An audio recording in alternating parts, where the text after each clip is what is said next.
Grab your cocktail and get ready for this episode of the Old Fashioned Masonic Podcast.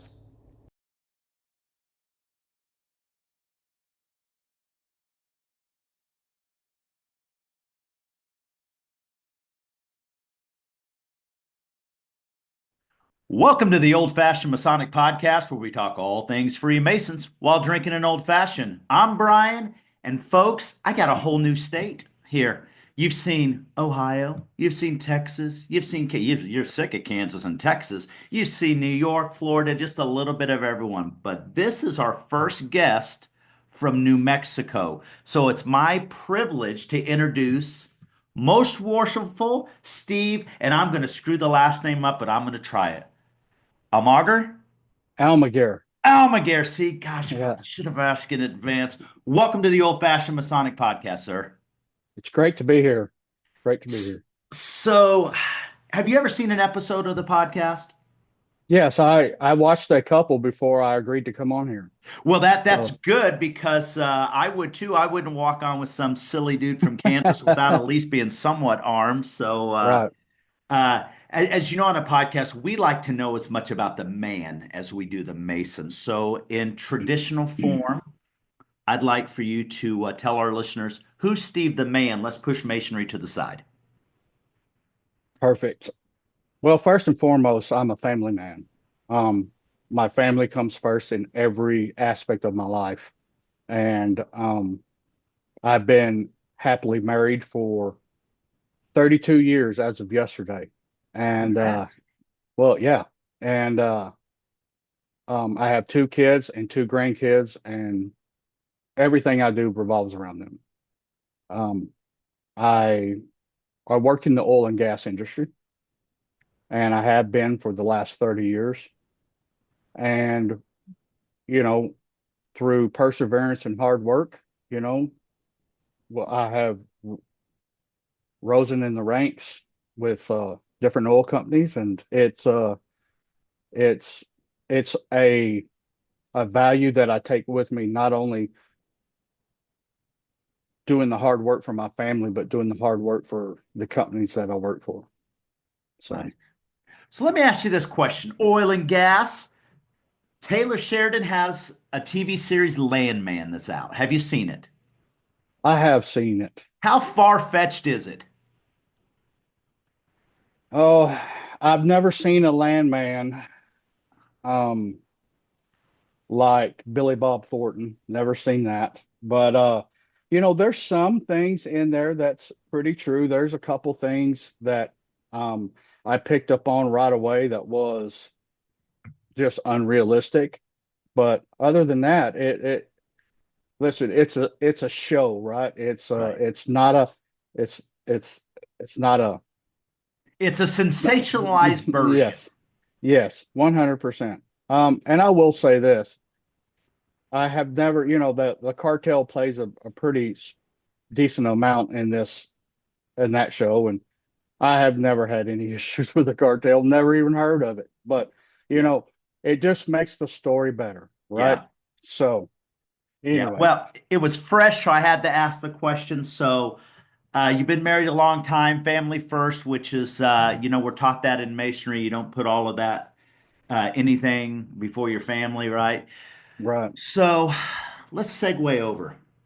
You're you've just come out of the Grand East, right? You've Mm. just been Grand Master. So, I gave the end of the story. So let's go to the beginning. Walk us through your Masonic journey up until you became Grand Master of the state of New Mexico. Okay, well, I was initiated in 2007 in a small lodge here in my hometown lodge, Eunice Lodge number 67. And I was inspired by a by my by my wife's grandfather. He was a Mason here in our small town, um and the way he carried himself and the way he interacted with people was different than most men that I've been around, right? And what I noticed, Brian, was I didn't get to know my grandfather very well.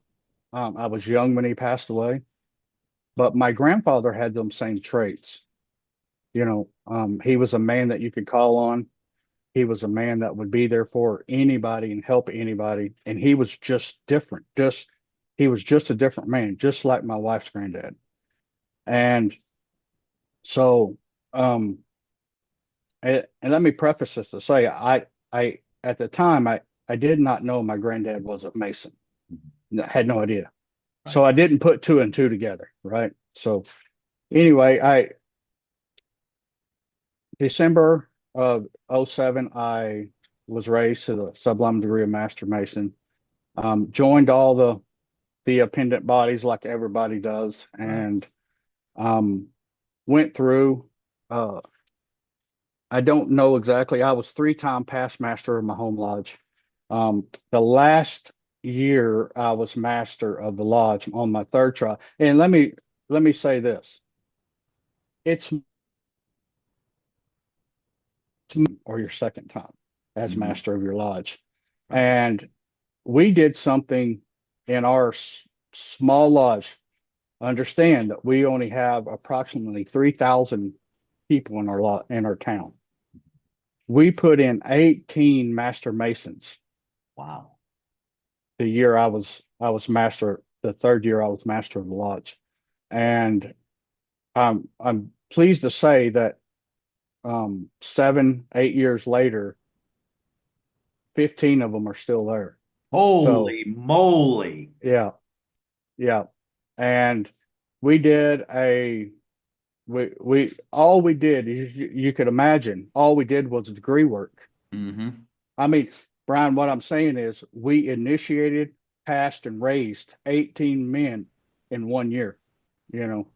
And well, when you start doing things like that and you start doing a little bit of traveling, sometimes some eyes uh, start looking at you. Hmm. And I was asked to be DDGM of my district, Right. and then the following year I was appointed into the Grand Line by the Grand Master at the time. And the way we do it in New Mexico is a little different. Our line starts at Junior Grand Deacon. That's where our line starts. Okay. We're in Kansas. It's senior deacon. Okay. So Junior Grand Deacon is appointed by the Grand Master, incoming Grand Master. Right. So the Junior Grand Deacon then has to go out and prove himself all year, right? And he, as a Junior Grand Deacon, you have X amount of lodges you have to go visit. So you do your travels, you go around visit, and at during that time, the deputy grand master is kind of getting feedback on the junior grand deacon, Hmm. because what's going to happen is if he does a good job, the deputy grand master, when he's about to get installed as grand master, will reappoint him as senior grand deacon. Okay. Okay, and then he does the same thing as senior grand deacon. He goes around, travels, and by then, and by 2 years, the craft pretty much knows who this man is, right? Hmm. So then he stands for election as junior grand warden, Okay. and then it's just the normal progression up the line from that point. Um, and that's what happened to me. I was put in as junior grand deacon. I did my travels. I was reappointed senior grand deacon under COVID. Right? We was that was COVID year, my senior grand deacon year, Yeah. and we were shut down here in New Mexico for approximately 17 months. Wow. Yeah, yeah, yeah, Wow. and and it really hurt New Mexico Freemasonry. When it I don't care what anybody says, you can't get true Freemasonry via Zoom. You just can't. You know, No arguments here. and that's what we were left to do was um have our basically what we were doing is just paying bills, right? Hmm. via Zoom. Yeah. And so that's where my first taste of Texas Freemasonry came in. Yeah. Um, I live approximately 58, 60 miles from uh, uh, Odessa, Texas, Okay. and they have a Saturday lodge, which worked out really well for me. Oh, nice. And so I went over, started going over there, um, ended up joining that lodge, and I was getting my Freemasonry out of Texas while we were shut down. Right. Not only that, Brian, what we did is, well, we still had candidates in the pipeline over here in New Mexico, Mm-hmm. and we couldn't do no work, you know. Oh. So we loaded them up, went to Texas, and let Texas do the degrees on Oh, them. do the courtesy work for you. Yes, Oh, that's great. 100%. And then once some of the other lodges heard what we were doing, and the ones that was close to the Texas borders and had lodges, they started doing the same thing. Hmm. And um, that's why I said what I said at Texas Grand Lodge this past uh, Thursday was uh, Grand Lodge of New Mexico owes a great debt of gratitude to Grand Lodge of Texas for allowing us to keep Freemasonry somewhat alive while we were shut down. So um, and then you get elected as junior grand warden, and then that's when the real fun starts. You know, you start uh, your voice becomes a little bit bigger Right. when you become when you're elected compared to being appointed, you Hmm. know.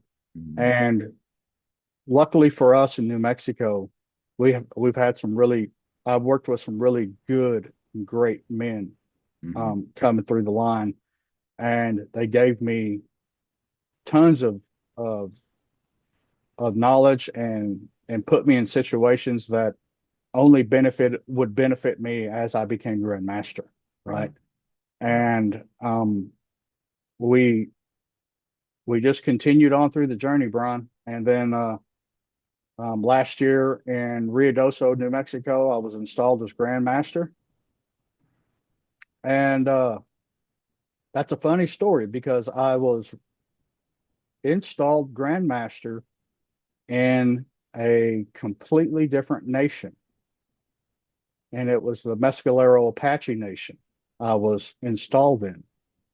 Wow. And uh,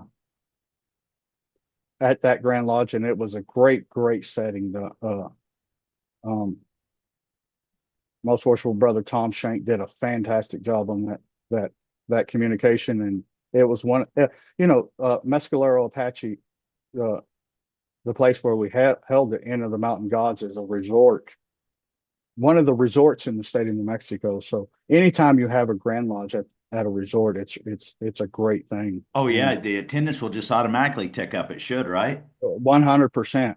We had great attendance. And I will say a lot of people have Grand Lodges at their Grand Lodges.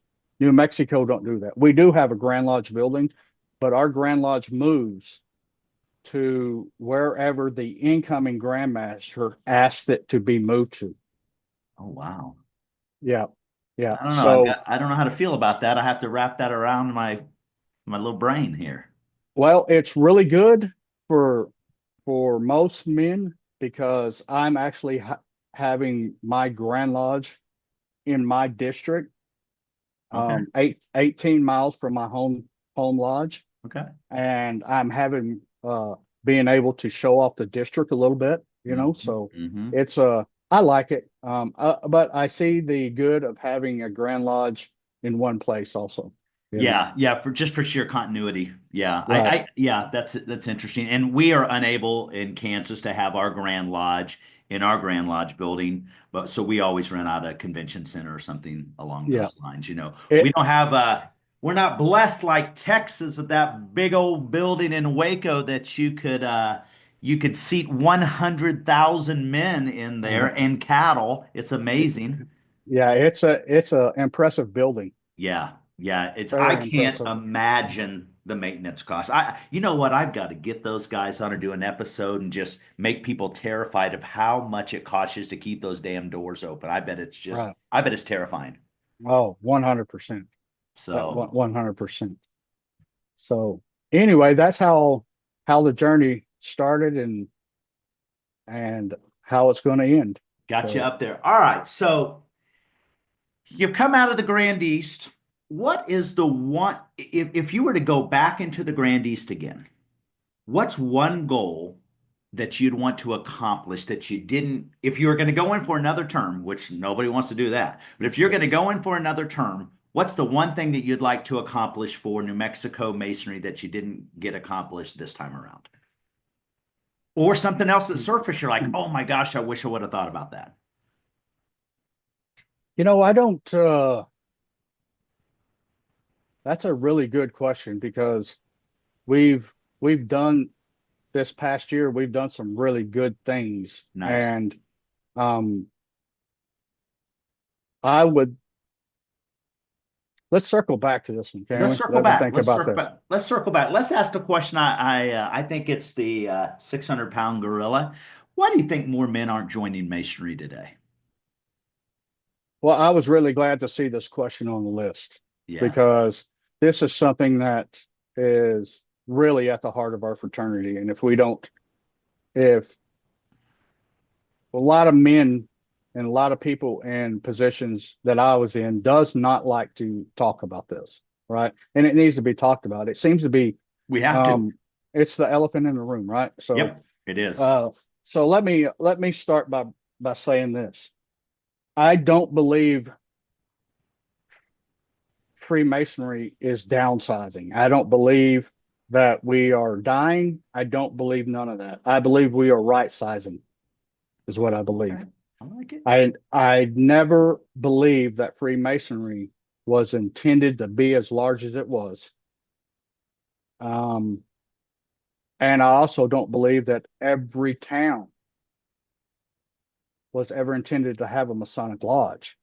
That came from the world wars Mhm. that that That happened. rapid And growth. yes, Yeah, that rapid growth, right? explosion. So we are roughly setting around 875,000 ish in the United States right now. But if you look at pre-depression era Freemasonry, that's about the same number, you know. Um, I I think that we got big. We built temples that we had to pay for.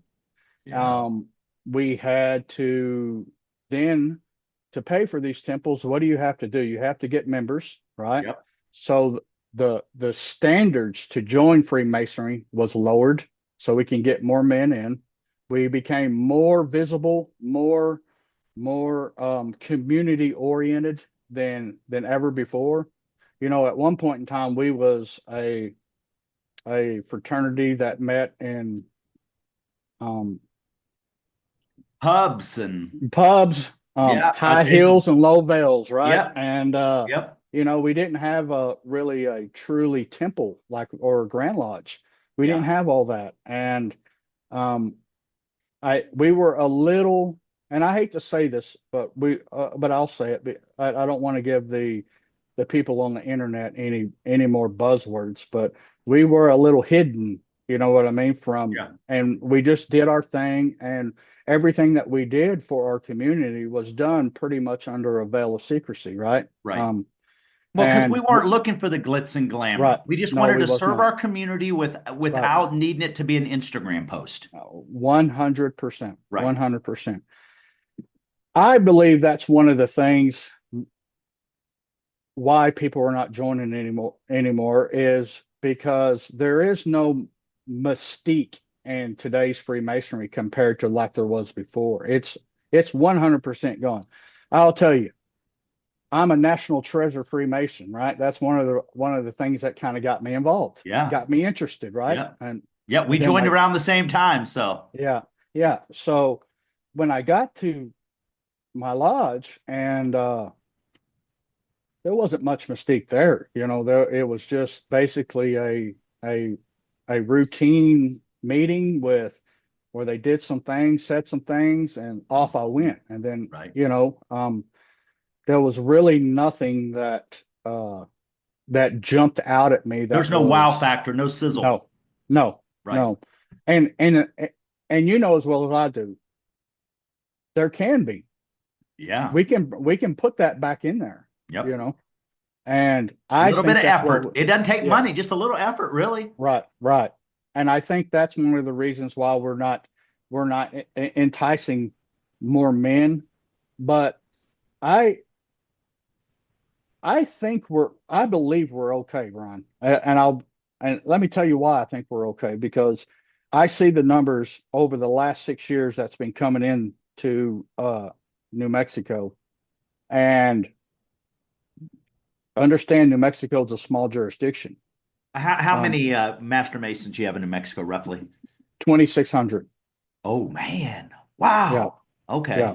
2,600 They could Master all fit in the Masons. Grand Lodge of Texas meeting room. Yes, they could, and there would still be about 1,400 seats open. That's And amazing. and um, after COVID, something changed in the younger men in this country. We started seeing younger men being more interested in finding out what's going on with Freemasonry. They were looking for something, you know what I mean? Mhm. And and we have done fairly well in New Mexico after COVID. Now, the problem I see in New Mexico is that it's not getting the new young men, it's keeping the Yep. new young men. Yep.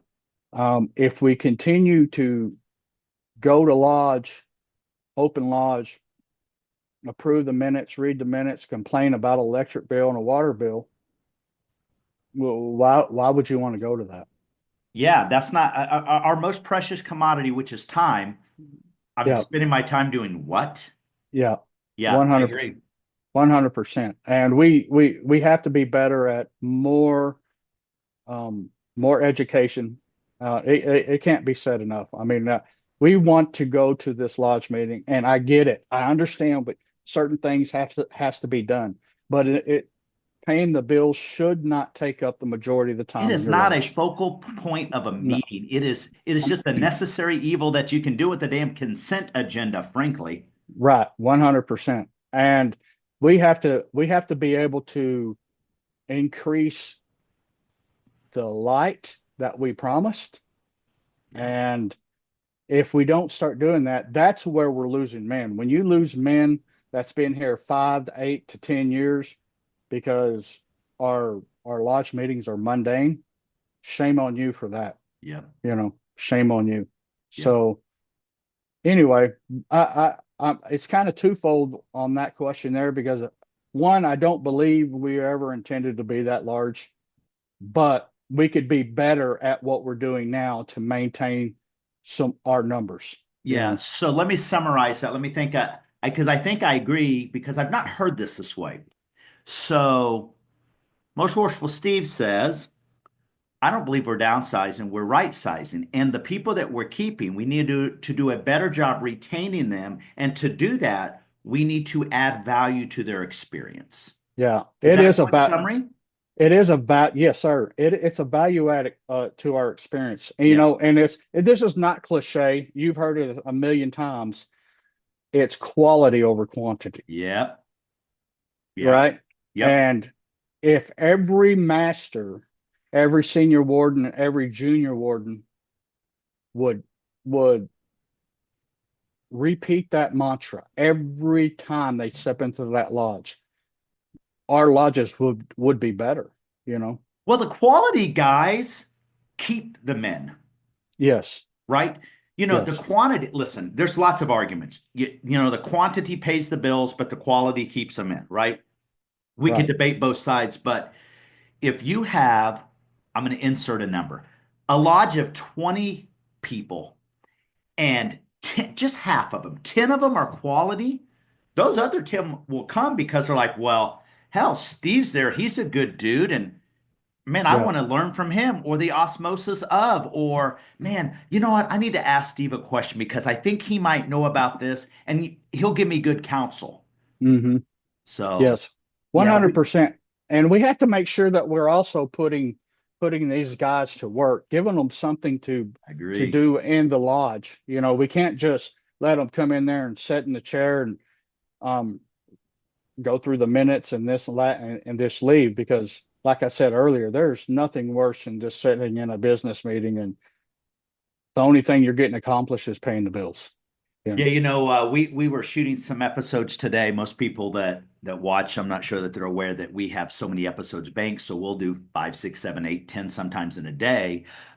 So we had an episode where we were talking about different things that you can do for Masonic Ed. And most people think Masonic Ed, oh, we got to read a short talk, we have to do this and that. So we were talking about a Masonic Ed to launch at our lodge and would be this.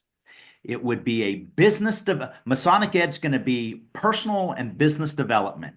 And we'd put everyone at ease.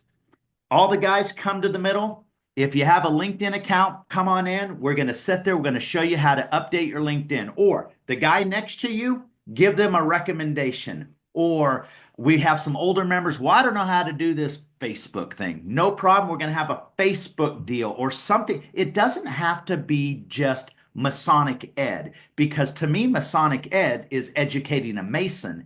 And if our brothers, if say, hey, you know what? You have enough of them say, I would love to know how to do this. Why? Sometimes you can bring an outside speaker. We can go to ease and bring an Yeah. outside speaker. Most people mistake that the Masonic Ed, one has to be boring Masonic Ed, or it has to be from a Mason. It doesn't have to be either one of those. Mm-mm. And if I'm in the Grand Lodge of New Mexico, you would say, I agree. Hmm. 100%. Let me tell you, what we do in our home lodge is we put a big TV in our lodge, and we're able to bring in um, speakers in it, and not necessarily Masonic speakers, but if we want to talk about investing, right? Exactly. Uh, um, I last January, I was at the Balut Abiyad shrine installation, and the potentate from Utah was there, and him and I were talking, and he told me he did a talk on pocket watches, Okay. right? All right. And he said it was the most questioned uh, talk that he's ever given. And it really Really? wasn't Masonic. It really wasn't. It was just something that was very interesting on pocket watches. Now, Brian, I'll take that a step further. We are an aging fraternity, right? Yep. Would it not be smart? And us men are pretty hard headed when it comes to health. No, When it say it comes ain't so. when it comes to health or anything like that, would it not be smart to get somebody in there to talk about what we need to be looking at, where we need to, what things that we could do to help benefit us to lengthen our lives? I mean, Yeah. and I agree with you 100%. I think what you said was a nail on the head. It don't have to be Masonic. Right, Um, because again, we're educating Masons, therefore it's Masonic Ed. I will right. debate it with anybody, Yeah. anybody. 100%. 100%. I agree with that. Well, that's how we So, make, if we're going to hold this mantra, make good men better, that's how you do it. right. It doesn't say make good men better by reading a Masonic short talk. Right. 100%. I agree Yeah. with you. It's really refreshing to see that, you know, uh, there's more people talking like this than not, right? Well, So, that was one of the reasons for this podcast, right? One, need something else to do because I'm always bored. But we have to me, we have to talk about the areas of improvement if we want to improve, right? If mhm, we're at family dinner, we don't want to say, oh my gosh, dad's getting overweight and he's sitting there eating a whole cake. We have to say, hey, dad, this is our last day for cake because we're going to focus on this because we want you to be around. We want right, you to be at dinner next week. But so you have to have the conversations. And you have ideas, I have ideas, but you know what? There's another 875,000 ideas out there if we will man up and say, this is this is where I see the problem and this is my little part, my little piece that I'm going to do. But if we all take a little piece, it's real easy. Right. Whether it's a You know, podcast, whether it's a Zoom meeting, whether it's something that's super easy. yeah, this is not a very common thought that I have, but I believe starting in the late 70s all the way up to the early 90s that we just kind of sat on our hands and we expected that what was done in the past was going to come back to us, Complacency and kills, my friend. it dang sure does. And we have to, so not only are we having to scramble per se to figure out how we right this ship, Yep, if we are writing the ship, but we also have to remember that we miss a complete generation because we didn't do nothing, you exactly know. right. And the good thing about the young men that we're bringing in today, they want this Masonic education. They want to come to lodge to learn. Um, and they don't really care what they learn about. They want it to be an educational experience where they can go home and use what we provided them in their lives. Yep, That's exactly what they're looking for. I agree. So there's a book called The Fourth Turning, and it's basically talks about four generations, 25 years per generation, but there's every every fourth generation it turns. So we are now have just finished the last or the first year of the fourth turning. The fourth turning is really this greatest generation. This is the group that's looking to join, right? And they're Mm-hmm. getting excited.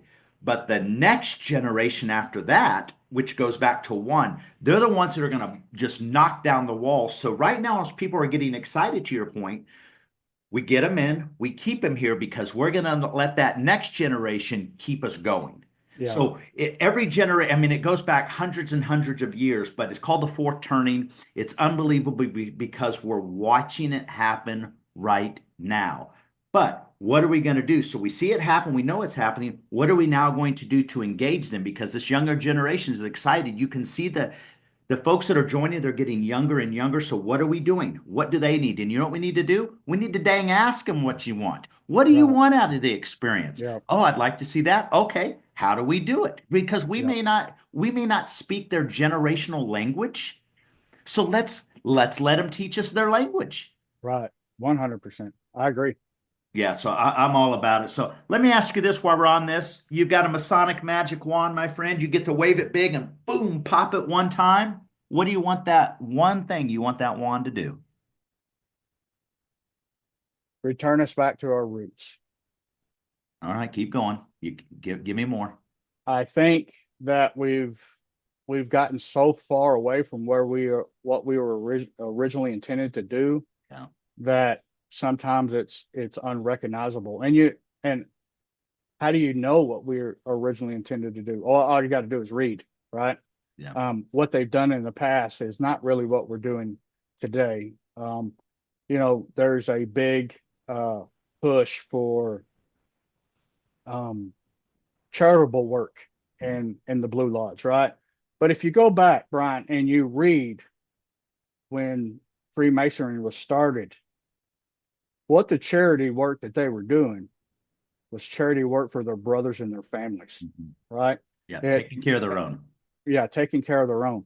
And I'm not saying that we should not get involved in our communities. I'm not saying that at all. But you remember the essence of what we need to remember the essence of what that was.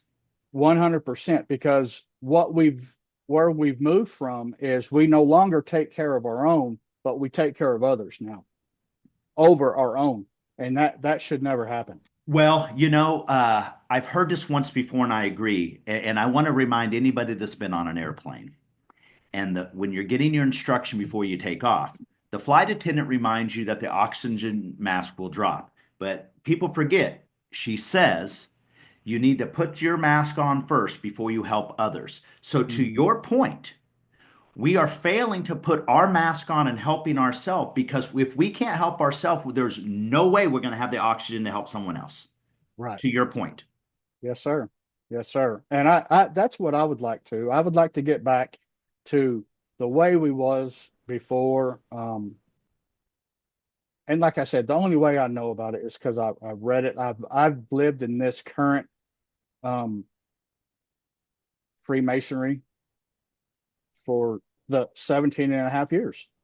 So that's really, if I would have never read a book or read minutes from the past or anything like that, I would never know. I would think this is the way it was supposed to be, Exactly right. but it's not. It's not the way it's supposed to be. And we could easily um, shift it back. It's just we have to get out of this mentality that um, that's old past master mentality. That's not the way we used to do it, you Yeah. know. Yeah, you Um, know what? That's it's unfortunate, and I think it's pretty easy for us to fall into that routine, but we have to take that step back and say, okay, stop, wait a minute. yeah. The world was different yesterday, so Hmm. today is a new day. Yeah. Yeah. Yeah. So let's I'm going to take you back.